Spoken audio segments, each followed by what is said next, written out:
Good morning, શુભ સવાર મિત્રો. કેમ છો? તો જૂજ દાખલાઓ સાથે આ છેલ્લું લેસન ઉપસ્થિત કરું છું. એનસીઆરટી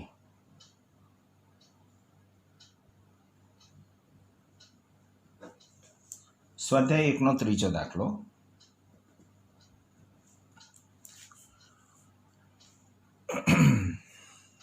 જો ગણ એ, બી અને સી માટે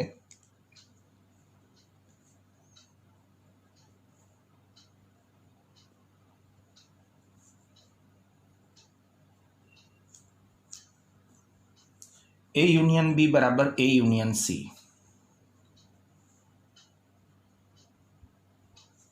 અને એ ઇન્ટરસેક્શન બી બરાબર એ ઇન્ટરસેક્શન સી હોય તો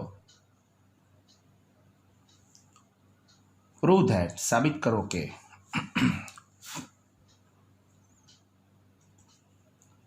બી બરાબર સી. તો મિત્રો, આપણી પાસે ત્રણ ગણ માટે બે વસ્તુ આપણને આપી દીધી છે. એ યુનિયન બી બરાબર એ યુનિયન સી તથા એ ઇન્ટરસેક્શન બી બરાબર એ ઇન્ટરસેક્શન સી, અને એની સામે આપણે સાબિત કરવાનું છે કે બી અને સી સમાન ગણો છે. તો ચાલો શરૂ કરીએ. આપણને જે કંઈ વસ્તુઓ આપી છે તેને ઇન્ટ્રોડ્યુસ કરી લઈએ. તો આનું સોલ્યુશન કંઈક આવું બનશે.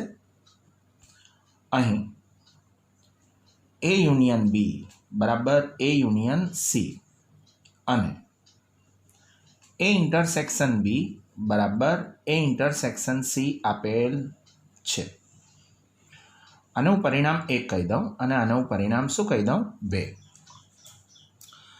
ચાલો તો હવે પરિણામ 1ને હું બોલાવી લઉં તો 1. પરિણામ 1 મને શું આપશે? તો કે 1 will be implies that A union B બરાબર એ યુનિયન સી આપેલ છે.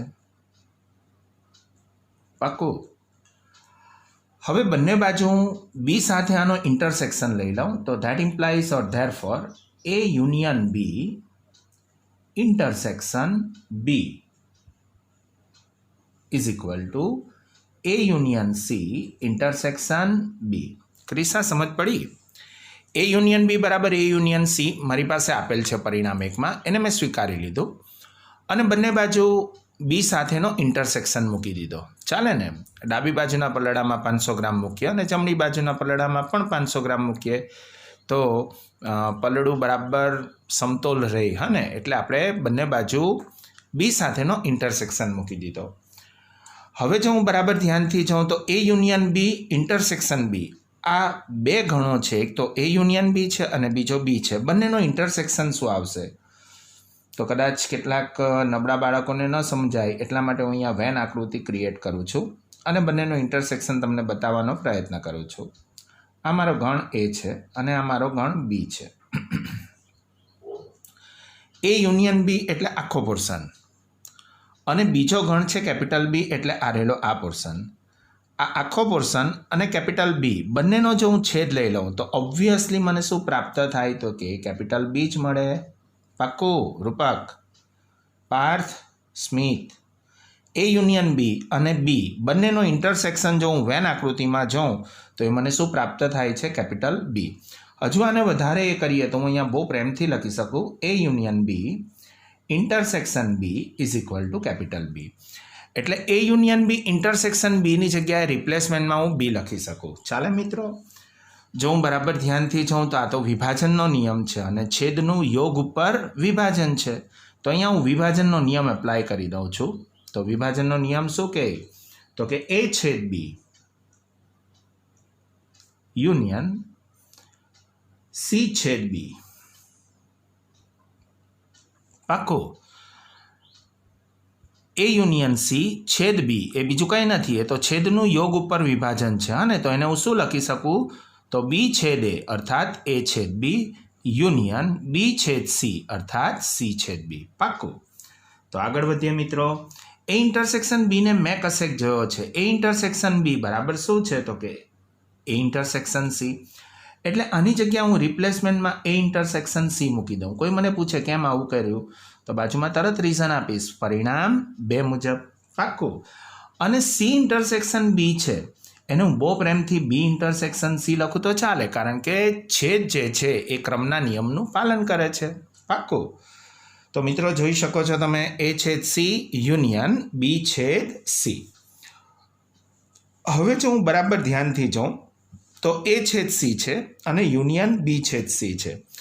અને હું ટકો જોયા કરું તો માફ કરજો, આ વિભાજનનો જ નિયમ છે. હા ને? અને વિભાજનના ઊંધા નિયમનો જો હું ઉપયોગ કરું તો તમે સ્પષ્ટપણે જોઈ શકો છો કે આમાં કોમન ગણ કોણ છે, તો કે સી, તો આ સી બહાર જતો રહ્યો. કોમન ચિહ્ન કોણ છે, તો કે છેદ, એટલે છેદ બહાર જતો રહ્યો. બાકી બધું એક વખત છે, તો એને હું લખી દઉં તો એ યુનિયન બી. હલો, આ નિયમને આપણે અગાઉના દાખલાઓમાં પણ શીખ્યો છે, ઊંધો વિભાજનનો નિયમ. હા ને?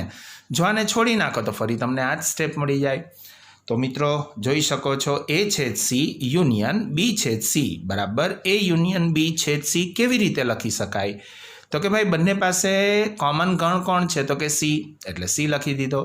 બંને પાસે કોમન ઓપરેશન કોણ છે, તો કે છેદ, એટલે છેદ લખી દીધો. બાકી બધું એક વખત છે, તો એને સમેટી લઈએ તો એ યુનિયન બી, ધીસ વન. બરાબર છે? ચાલો, મારી પાસે અહીંયા રાહ જોઈ છે કે એ યુનિયન બી બરાબર તો શું છે, તો કે એ યુનિયન સી. તો એ યુનિયન બીની જગ્યાએ હું ઉપરથી પરિણામ 1નો ઉપયોગ કરી લઉં તો એની જગ્યાએ રિપ્લેસમેન્ટમાં એ યુનિયન સી લખી શકું અને છેદ સી. કોઈ પૂછે કેમ આવું લખ્યું, તો તરત આપણે કહી શકીએ કે જુઓ પરિણામ 1 મુજબ. પાક્કું. એ છેદ સી એ યુનિયન સી છેદ સી બરાબર શું? તો ચાલો ને વેન આકૃતિની સહેલગાએ જઈએ, પ્રવાસે જઈએ. અને આપણો સાર્વત્રિક ગણ યુ છે. મારી પાસે 2 ગણો છે, એક તો એ છે અને બીજો કયો છે, સી છે. ચાલો, એ યુનિયન સી એટલે આખું, હા ને? અને સી એટલે આરેલો આ સી. એ બંનેનો શું લેવાનો છે? છેદ. તો બંનેના કોમન ઇન્સ્ટ્રુમેન્ટ, કોમન સભ્યો આ જ આવશે ને, એટલે એ તો આવું જ થઈ ગયું. એટલે હું બહુ પ્રેમથી કહી શકું કે એ યુનિયન સી છેદ સી બરાબર શું? સી. તો આની જગ્યાએ હું રિપ્લેસમેન્ટમાં શું લખી શકું? સી. 43. મારે સાબિત શું કરવાનું હતું? બી બરાબર સી. બી બરાબર સી જે ઉપસ્થિત થઈ ચૂક્યું છે, તો એને વાઇન્ડ અપ કરી લઉં આમ. કેપિટલ બી બરાબર કેપિટલ સી થશે. તો મિત્રો 5 દાખલાની નોટમાં અને 1, 2, 3 વખત ગણવાનું, કે જેથી કરીને આપણે આપણી જે અન્ડરસ્ટેન્ડિંગ છે એ ક્લિયર થઈ જાય. રાઈટ મિત્રો? તો આવો જ સેમ ટુ સેમ બીજો દાખલો લઈને તમારી સામે ઉપસ્થિત છું. એ પણ તમારી બુક્સ એનસીઆરટીનો જ છે. એનસીઆરટી સ્વાધ્યાય 1નો 11મો દાખલો.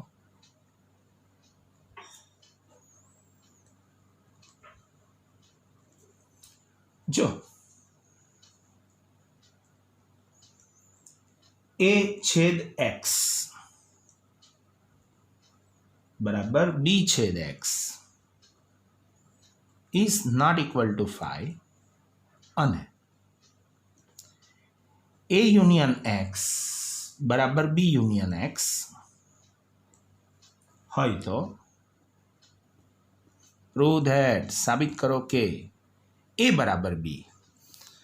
તો કેટલાક મિત્રો તરત કહેતા હશે સર આ તો સેમ ટુ સેમ દાખલો થઈ ગયો હે ને જાય. શા માટે? હવે 4-5 દાખલા જ બાકી છે. હા ને? ચાલો ને તો હું જ ગણું.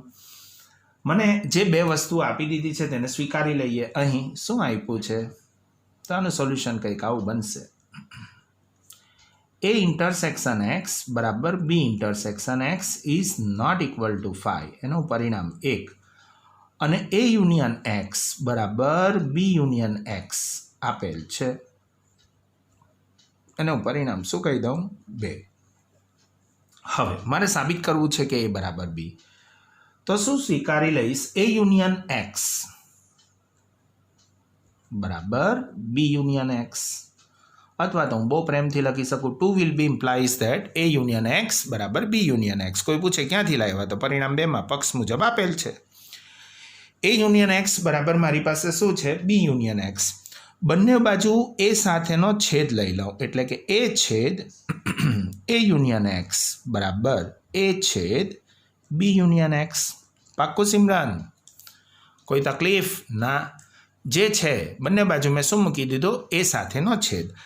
હવે આને જોઈને આપણે અહીંયા ટેવાઈ ચૂક્યા છે કે એ યુનિયન એક્સ અને એ બેનો છેદ શું થશે? તો કે મિત્રો ક્રિશા, વૃત્તિ, પાર્થ, હવે આપણને વેન આકૃતિ દોરવાની જરૂર નથી. જોયું, પ્રેક્ટિસ એન્ડ પ્રેક્ટિસ. જેમ જેમ તમે વધારે પ્રેક્ટિસ કરશો એટલા તમે પાક્કા થઈ જશો. લાકડા ઉપર આપણે જેમ વધારે રંધો મારીએ તેમ લીસું બને.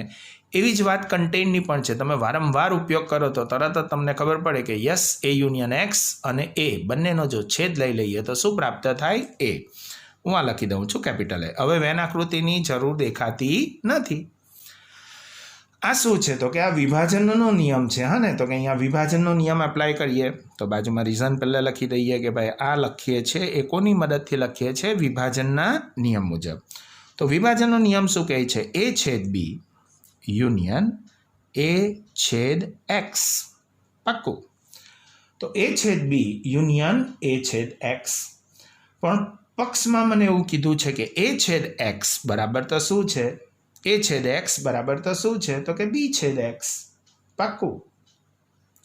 તો એ છેદ એક્સની જગ્યાએ હું રિપ્લેસમેન્ટમાં અહીંયા શું મૂકી દઉં? બી છેદ એક્સ. તો મને કંઈક આવું દેખાય.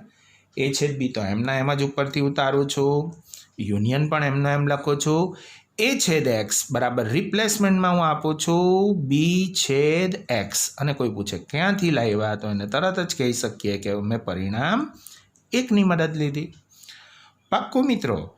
જો હું બરાબર ધ્યાનથી જોઉં તો હું આને થોડું સરખું કરીને લખું. એ છેદ બી એમને એમ લખું છું યુનિયન બી છેદ એક્સને ક્રમના નિયમ મુજબ લખી શકું એક્સ છેદ બી. ક્રમ ઉલટસુલટ કરીએ તો છેદ ક્રિયા જે છે ક્રમના નિયમનું પાલન કરે છે. જો પેલી સિમરન તરત સમજી ગઈ. હવે સાહેબ ઊંધા વિભાજનના નિયમનો ઉપયોગ કરવાના. હા ને, ઊંધો વિભાજનનો નિયમ એટલે શું? તો કે ભાઈ કયો ગણ 2 વખત છે? તો કે કેપિટલ બી. કયું ઓપરેશન 2 વખત છે? તો કે છેદ. હવે બાકી બધા એક વખત છે તો તેને સમેટી લઈએ. તો કે એ યુનિયન એક્સ. પાક્કું.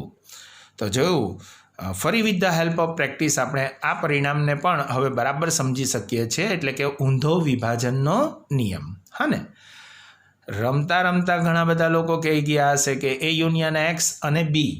હા ને, પણ એ યુનિયન એક્સને હું ફેરવી નાખું તો હું બહુ પ્રેમથી આને લખી શકું. શું?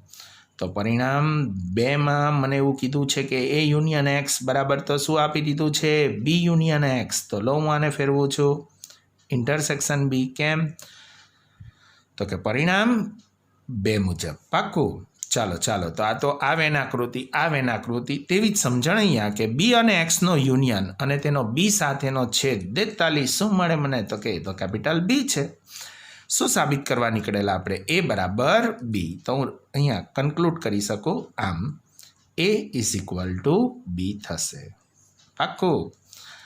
ઘણા મિત્રોને ખૂબ મજા આવી હશે કે વાવ, ઇટ્સ અ ફેન્ટાસ્ટિક કન્ટેન્ટ. હા ને, તો મિત્રો આપણે ચેપ્ટરના એન્ડ તરફ જઈ રહ્યા છે. બંને દાખલા એક જ મિકેનિઝમના હતા અને તમે 5 દાખલાની નોટમાં વારંવાર આને ગણશો એટલે એકદમ કન્ટેન્ટ તમારું ચાક્કા જેવું થઈ જશે, ક્લીન થઈ જશે. આગળ વધીએ.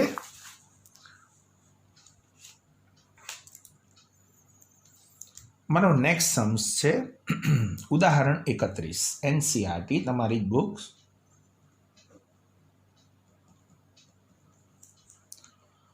કોઈ પણ ગણ એ અને બી માટે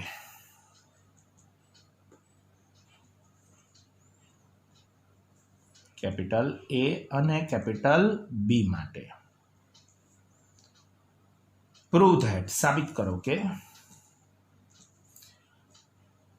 power set of A intersection B is equal to power set of એ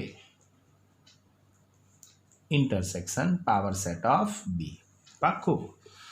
તો મિત્રો મારી પાસે 2 ગણો આપેલ છે એ અને બી અને આ 2 ગણોના અનુસંધાનમાં મારે આવું સાબિત કરવું છે કે પાવર સેટ ઓફ એ છેદ બી બરાબર power set of A intersection power set of B. એટલે એ છેદ બીનો ઘાતગણ બરાબર એનો ઘાતગણ છેદ બીનો ઘાતગણ. રાઈટ મિત્રો? તો ચાલો શરૂ કરીએ. હા ને, તો આ 2 ગણોને મારે અત્યારે સમાન ગણ બતાવવાના છે. તો હું કન્સેપ્ટ કયો લઈશ? તો અહીંયા કન્સેપ્ટ આવો લઈશ. હું બાજુમાં કન્સેપ્ટ લખું છું કે મારે એ બરાબર બી સાબિત કરવું હોય. હા, તો એ બરાબર બી હું ક્યારે કહી શકું? જો એ બરાબર બી હોય તો હું બહુ પ્રેમથી કહી શકું A is a subset of B અને B is a subset of A. બે ગણોને મારે સમાન ગણ બતાવવા હોય તો મારે શું કરવું પડે? એને બીનો ઉપગણ બતાવવો પડે અને બીને એનો ઉપગણ બતાવવો પડે. તો અહીંયા પણ મારી પાસે આ બે ગણો છે. એક ગણ છે પાવર સેટ ઓફ એ છેદ બી અને બીજો ગણ છે પાવર સેટ ઓફ એ છેદ પાવર સેટ ઓફ બી. આ બંને ગણોને મારે સમાન બતાવવા છે એટલે હું શું કરીશ? આને આનો ઉપગણ બતાવીશ અને આને આનો ઉપગણ બતાવીશ. એટલે રેફરન્સ મેં બાજુમાં લખ્યો છે કે હું કયા કન્ટેન્ટનો ઉપયોગ કરું છું. તો ચાલો મિત્રો, સૌથી પહેલાં આને આનો ઉપગણ બતાવીએ. તો આનું સોલ્યુશન કઈ કામ બનશે? ફોર ઓલ એક્સ, દુનિયાના જેટલા બી એક્સો છે બધાને પકડી લઈએ હને, અને બધાને દાબીને સામા ભરી દઈએ power set of A intersection બીમાં. રાઈટ સિમરન? હવે આ બધા એક્સોને આપણે શામાંથી બહાર કાઢીશું? આમાંથી બહાર કાઢીશું. જો આપણે આવું કરી શકીએ તો આપણે કહી શકીએ કે પાવર સેટ ઓફ એ છેદ B is a subset of power set of A intersection power set of B. તો ચાલો મિત્રો શરૂ કરીએ. દુનિયાના જેટલા બી એક્સ હતા બધાને દાબીને આપણે સામા ભરી દીધા પાવર સેટ ઓફ એ છેદ બીમાં. અને અહીંયા હું કેપિટલ એક્સ લઈ લઉં તો મને કામ કરવાની અનુકૂળતા પડે એટલે હું બધા કેપિટલ એક્સને બોલાવું છું. ફોર ઓલ કેપિટલ એક્સ કે જ્યાં X belongs to power set of A છેદ બી. જો X power set of A છેદ બીનો સભ્ય હોય તો ભૂતકાળમાં આપણે જોઈને આવ્યા કે X is a subset of A છેદ બી. અગાઉ પણ આપણે આ કન્ટેન્ટનો ઉપયોગ કર્યો હા ને, અને તમે સૂત્ર તરીકે સ્વીકાર્યું પણ હશે. 5 દાખલાની નોટમાં 5 સૂત્ર લખો છો તો એમાં આ સૂત્ર લખ્યું હશે. એટલે મેં કયા નિયમનો ઉપયોગ કર્યો? તો મેં આ નિયમનો ઉપયોગ કર્યો કે A belongs two P A. તો that implies A is a subset of A. અથવા તો એમ કહી શકાય કે A belongs to power set of U. That implies A is a subset of U. હા ને? તો મેં આ નિયમનો ઉપયોગ કર્યો કે A belongs two P A. તો that implies A is a subset of capital A. તો એક્સ બિલોંગ્સ ટુ એ છેદ બી. તો that implies X is a subset of A છેદ બી.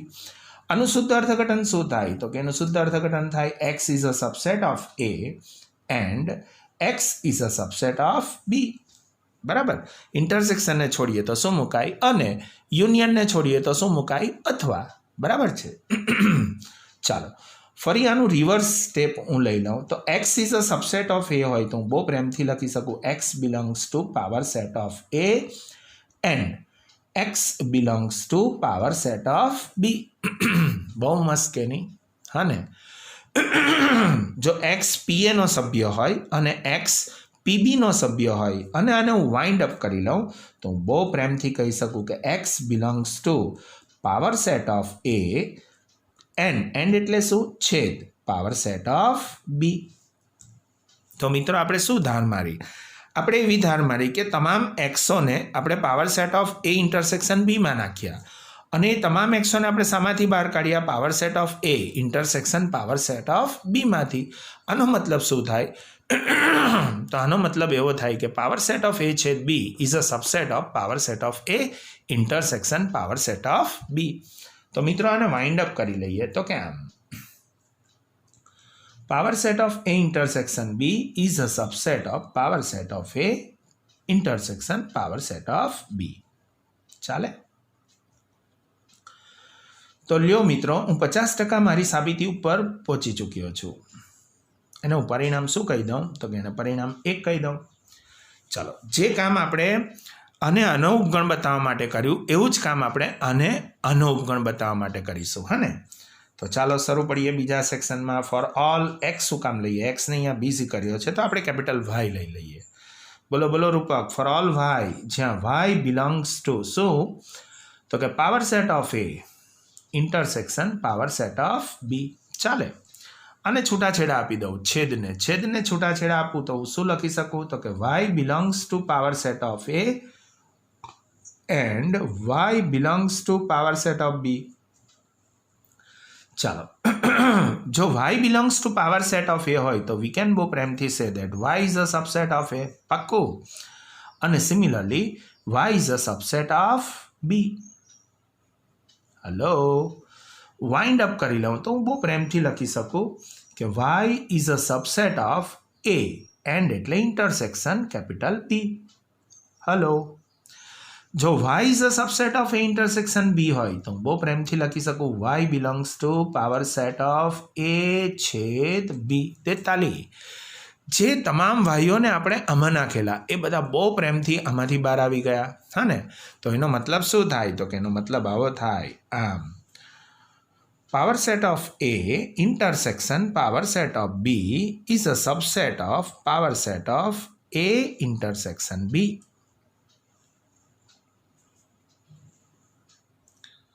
અને પરિણામ શું કહી દઈએ? 2. અને પરિણામ 1 અને 2 ને ટોકો જોયા કરીએ તો આ કન્સેપ્ટ આપણા મગજમાં ક્લિયર થઈ ગયો. એ બીનો ઉપગણ હોય અને બી એનો ઉપગણ હોય તો વી કેન બહુ પ્રેમથી સે દેટ કે એ બરાબર બી. તો હું નીચે વાઇન્ડ અપ કરી લઉં છું. પરિણામ 1 અને 2 પરથી દીવા જેવું સ્પષ્ટ છે કે શું? Power set of A intersection B is equal to power set of A છેદ પાવર સેટ ઓફ બી. પાક્કું.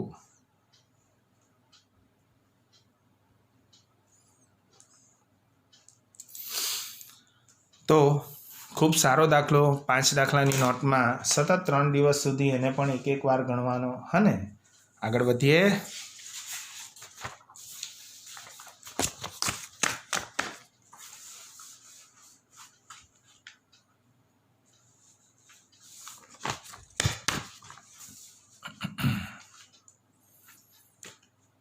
મારી પાસે નેક્સ્ટ સમ્સ છે એનસીઆરટી. ઉદાહરણ 30.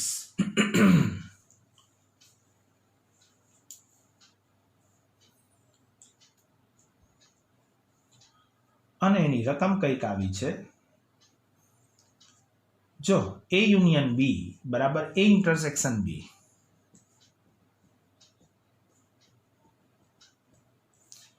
એ યુનિયન બી બરાબર એ ઇન્ટરસેક્શન બી હોય તો પ્રૂવ ધેટ, સાબિત કરો કે એ બરાબર બી. તો સો સિમ્પલ મિત્રો, 2 ગણોના યોગ અને 2 ગણોના છેદ જો સમાન હોય તો આપણે સાબિત કરવાનું છે કે બંને ગણો કેવા હશે? સમાન. તો ફરી પાછળનો જ કન્સેપ્ટ આપણે પકડીએ. એનું સોલ્યુશન કેવી રીતે બનાવીશું? તો કે અહીં શું આપી દીધું છે આપણને? એ યુનિયન બી બરાબર એ ઇન્ટરસેક્શન બી આપેલ છે. અને પરિણામ શું કહી દઈએ? 1. રાઈટ. દુનિયાના તમામ એક્સો ફોર ઓલ એક્સ કે જ્યાં X belongs to capital A. હને, અને બધા એક્સોને આપણે શામાંથી બહાર કાઢીશું? કેપિટલ બીમાંથી. તો ચાલો શરૂ કરીએ. For all X X belongs to A. જો એક્સ એમાં હોય તો હું બહુ પ્રેમથી લખી શકું કે X belongs to A union B. Yashvi, Smit, સમજ પડી કે? ચાલો હું તમને સમજાવું. જ્યાં પણ તમને એવું લાગે કે કંઈક કન્ફ્યુઝન છે, તરત તમારી 108ને બોલાવી લો. 108 એટલે આપણી વેન આકૃતિ. આ મારો સાર્વત્રિક ગણ યુ છે, આ મારો કેપિટલ એ છે અને આ મારો કેપિટલ બી છે. જો ફોર ઓલ એક્સ કે જ્યાં X belongs to capital A, કલ્પના કરું કે અહીંયા મારી પાસે એક્સ છે. હા ને, તો દુનિયાના તમામ એક્સને મેં અહીંયા નાખ્યા. તો હું બહુ પ્રેમથી સીટી મારીને એવું કહી શકું કે એ એક્સ એ યુનિયન બીમાં પણ છે જ. હા ને મિત્રો, તો for all X X belongs to A, તો હું બહુ પ્રેમથી લખી શકું કે X belongs to A union B. Right. અચ્છા, એ યુનિયન બી બરાબર મને શું આપી દીધું છે? એ ઇન્ટરસેક્શન બી. એટલે આને હું રિપ્લેસ કરી દઉં તો હું બહુ પ્રેમથી લખી શકું X belongs to A intersection B. કોઈ પૂછે કેમ? તો કે ભાઈ પરિણામ 1 મુજબ. આનું શુદ્ધ અર્થઘટન શું થાય? તો એક્સ બિલોંગ્સ ટુ એ છેદ એટલે શું? અને એક્સ બિલોંગ્સ ટુ બી. જો હું બરાબર ધ્યાનથી જાઉં તો for all X X belongs to A તો છે જ, અને કામ કરતા ગયા તો આપણને શું પ્રાપ્ત થયું? એક્સ બિલોંગ્સ ટુ એ તો છે જ, અને સાથે સાથે આપણને પ્રાપ્ત થયું એક્સ બિલોંગ્સ ટુ બી પણ છે. હને, તો આ તો મારી પાસે છે જ. મારે કામનું શું છે? આ તો જે કામનું હોય તેને પાસે રાખીએ, બાકીનાને છોડી દઈએ. એટલે હું આને બહુ પ્રેમથી લખી શકું x બિલોંગ્સ ટુ બી. 43. આપણે જે સ્વપ્ન જોયેલું કે આ બે ગણોને સમાન બતાવવા છે, એટલે કે એ બીનો ઉપગણ છે અને બી એનો ઉપગણ છે. એમાંની પહેલી વાત મારી પાસે સ્પષ્ટ થઈ ગઈ છે કે એ જે છે એ બીમાં શું થયેલો છે? સમાયેલો છે. વાઇન્ડ અપ કરી લઉં. આમ A is a subset of B. આનું પરિણામ શું કહી દઉં? 1. હવે vice versa for all y કે જ્યાં y belongs to B. હા ને, દુનિયાના તમામ y છે એ તમામ y ને હું સામા નાખી દઉં B માં. તો that implies, જોતા રહેજો મિત્રો, જો y belongs to B હોય તો હવે તમે ટેવાઈ ગયા છો, y belongs to A union B કહી શકાય. પાક્કું. A યુનિયન B બરાબર શું? તો કે A ઇન્ટરસેક્શન B. એટલે હું બહુ પ્રેમથી લખી શકું y belongs to A intersection B. કોઈ પૂછે કેમ? તો કે પરિણામ એક મુજબ. છૂટા કરી દઉં તો y belongs to A and y belongs to B. આ તો છે જ આપણી પાસે. કામનું શું છે? તો કે y belongs to A. તો એને લઈ લઈએ, એટલે કે y belongs to A. Wind up કરીએ તો આમ B is a subset of A. પરિણામ શું કહી દઉં? 2. તો પરિણામ 1 અને 2 પરથી દીવા જેવું એકદમ સ્પષ્ટ છે કે બંને ગણો એકબીજાના શું છે? ઉપગણ. એનો મતલબ એવો થઈ ગયો કે A is equal to B. તો 43 મિત્રો શું સાબિત કરવાનું હતું? A યુનિયન B બરાબર A ઇન્ટરસેક્શન B હોય તો સાબિત કરો કે A બરાબર B. આગળ વધીએ મિત્રો.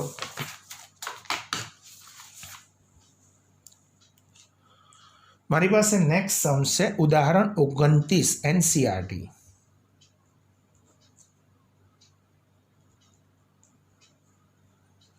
કેપિટલ A બરાબર, ઓહો આ તો આપણે આગળ પણ ગણી આવ્યા. કેપિટલ A બરાબર -101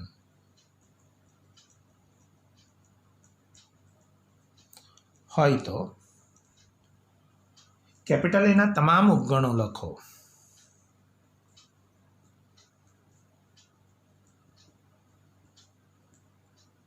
અથવા કોઈ મારા જેવો ટીચર હોય તો તે એવું પૂછે કે પાવર સેટ ઓફ A લખો. બરાબર કે? તો ચાલો અહીં આનું સોલ્યુશન બનાવીએ. અહીં કેપિટલ A બરાબર છગડિયા કૌંસમાં -101 આપેલ ગણ છે.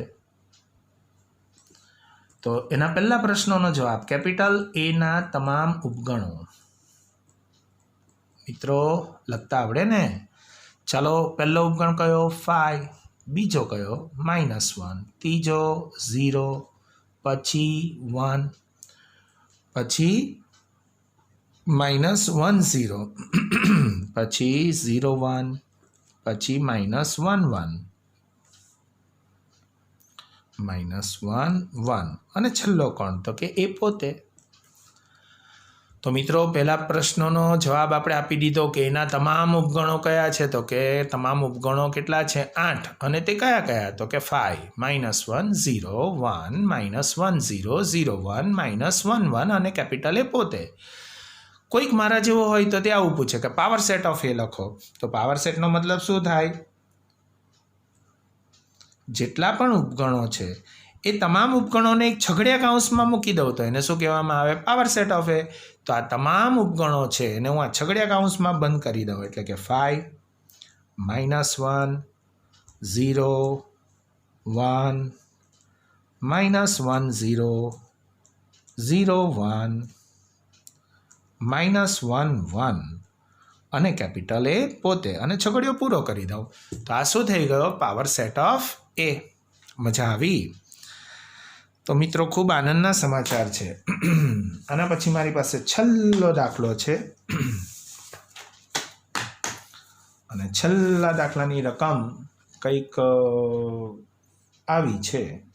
ઉદાહરણ 28. જરા રકમ ચેક કરવી પડશે મિત્રો. NCERT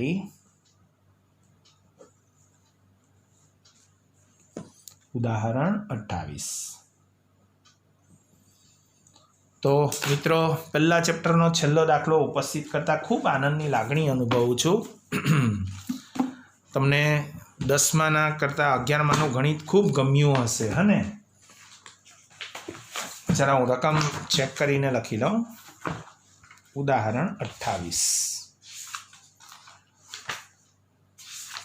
તો મિત્રો 5 દાખલા રોજ ગણતા હશો હને. લ્યો રકમ મને મળી ચૂકી છે. રકમ કંઈક આવી છે, ચકાસો કે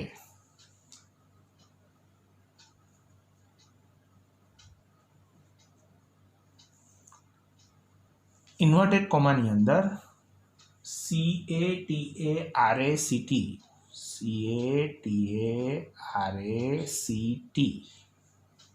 કેટરેક્ટ શબ્દ લખવા માટે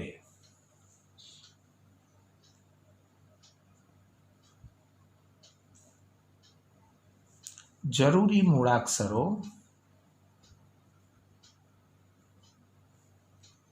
અને TRACT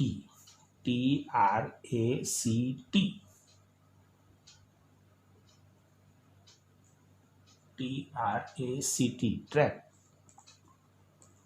શબ્દ લખવા માટે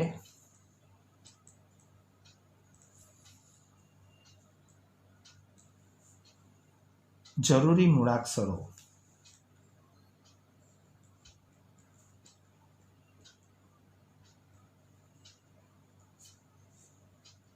છે. શું આ બંને ગણો સમાન છે? ઓહો.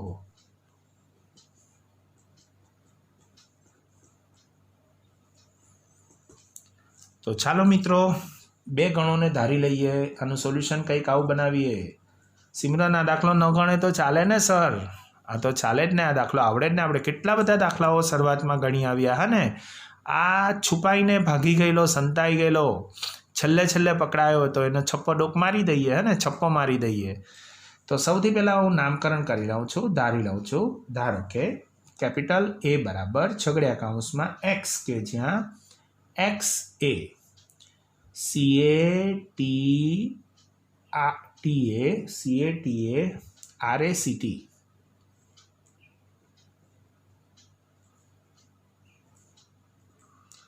શબ્દના મૂળાક્ષરો. તો મિત્રો કેપિટલ એમાં આવતા ઘટકો કયા કયા થશે? તો કે પહેલો C, પછી કેપિટલ A, પછી કેપિટલ T, પછી કેપિટલ A પણ એ તો આવી ગયો છે એટલે કે કેપિટલ R, પછી કેપિટલ A તો એ તો આવી ગયો છે, CB આવી ગયો છે, TB આવી ગયો છે.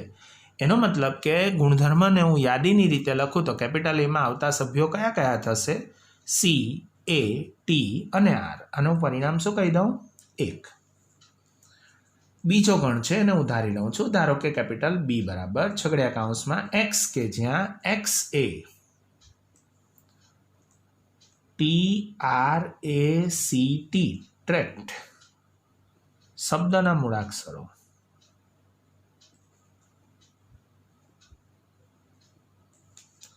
તો ધેરફોર કેપિટલ B બરાબર છગડિયા કૌંસમાં પહેલો ઘટક T, R, A, C અને T તો આવી ગયો. તો અમારું પરિણામ શું થઈ ગયું? 2. બરાબર ધ્યાનથી જોઉં તો CAT અને R 42. બંને ગણો કેવા છે? સમાન. પરિણામ 1 અને 2 પરથી સ્પષ્ટ છે કે A બરાબર B થશે.